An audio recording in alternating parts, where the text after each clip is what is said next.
মাঝে মাঝে ঘুরতে যেতে কারণেই ভালো লাগে বলেন তো। তাই আজকে ভনু আমার দুটো লক্ষ্মী বাবুসোনাকে নিয়ে চলে এলাম একা নিজেই। হ্যালো এভরিওয়ান, কেমন আছেন সবাই? আশা করি সবাই খুবই ভালো আছেন, সুস্থ আছেন।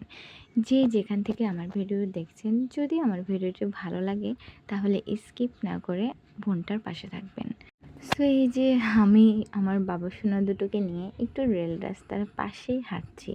খুবই ভালো লাগে যখন মাঝে মাঝে বিকালে এইখানে আসি। আমরা তো আমার হাজব্যান্ড যখন দোকানে চলে যায় তখন বাসায় একাই বসে থাকি। তো আমি সব সময় আমার বাবুসোনাদেরকে নিয়ে ঘর থেকে বের হয়ে পড়ি ওদেরকে বিকেলে একটু আনন্দ দেওয়ার জন্য। আসলে যখন আপনি আপনার বাচ্চাদেরকে বাহিরে ঘুরতে নিয়ে যাবেন, ওদের সাথে একটু সময় কাটাবেন, তাহলে দেখবেন আপনার মনটাও ভালো হয়ে যাবে এবং কি বাবুদের মনটাও ভালো হয়ে যাবে। সো আমার মতো আপনারাও কি আপনাদের বাচ্চাদেরকে নিয়ে বাহিরে ঘুরতে যান? যদি যান তাহলে অবশ্যই কিন্তু আমাকে কমেন্ট বক্সে জানাবেন। আমরা তো প্রায় সময় যাই। আসলে আমার ভিডিওগুলো যারা দেখে তারা সবাই জানে আমরা সব সময় বাহিরে ঘুরতে যাই। অনেক ভিডিওই আমি এরকম আপলোড দিয়ে থাকি।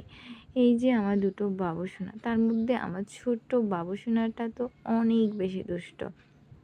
তার সাথে পাড়ায় যায় না, খুবই দুষ্টুমি করে যেখানে যায়।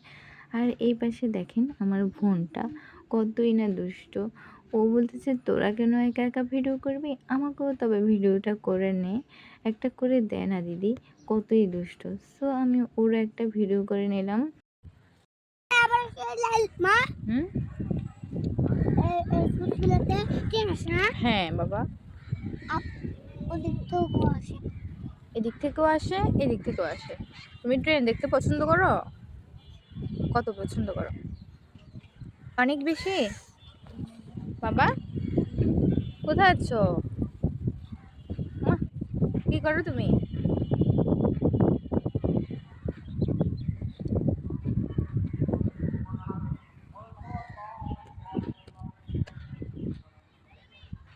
এদিকে তাকাও।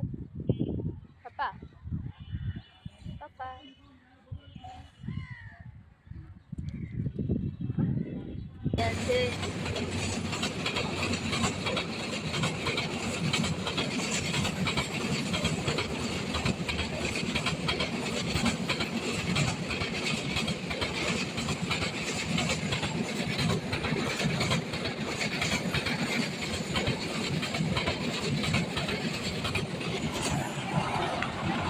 আমার বোনটা কতই না দুষ্টু। আমি দাঁড়িয়ে আছি, দেখেন আমার বোনটা নিজেই একা একা আমাকে ভিডিওটা করে দিচ্ছে। আর সাথে তো আছে আমার দুষ্টু সোনাটা, তার কথা তো বলে লাভ নেই। খুবই দুষ্টু দুষ্টু দুষ্টু, অনেক দুষ্টু। এই যে আমরা দাঁড়িয়ে আছি আরেকটা ট্রেনের জন্য, কারণ আমার বাবু সোনাটা একটা ট্রেন দেখলেই হবে না, ও পরপর 2-3টা ট্রেন আসে, সবগুলোই দেখার জন্য ওয়েট করে এখানে। তাই আমরা দাঁড়িয়েছিলাম কখন আরেকটা ট্রেন আসবে, বাবুসোনাটাকে দেখাবো, দেন আমরা বাড়ি ফিরে যাব। তাই একটু হাঁটাহাঁটি করছিলাম, কী আর করব, বোনের সাথে দুষ্টুমি করছি। দেখেন আমার সাথে কতই না দুষ্টুমি করছে, কথা বলছে না বাট দুষ্টুমি তার থামেই না। এই হচ্ছে আমার বোনটা। এই করে দিন যায় আমাদের দুই বোনের। যখনই বাসায় আসে বলতে পারেন সারা দিনই আমরা ঘুরতে বের হয়ে যাই। সো এই যে আমরা হাঁটতে হাঁটতে একটা পুকুরের পাশে আসলাম। অনেক ঠান্ডা বাতাস। এই পুকুরটার কাছে যদি আপনি আসেন বা এটার পাশে যদি একটু বসেন, দেখবেন আপনার প্রাণটা জুড়িয়ে যাবে। দেখতেই পাচ্ছেন গাছের পাতাগুলো নড়ছে। খুবই ঠান্ডাময় একটা জায়গা। হ্যালো এভরিওয়ান, দেখুন আমরা একটা কত সুন্দর পুকুরের পাশে আমরা হাঁটছি।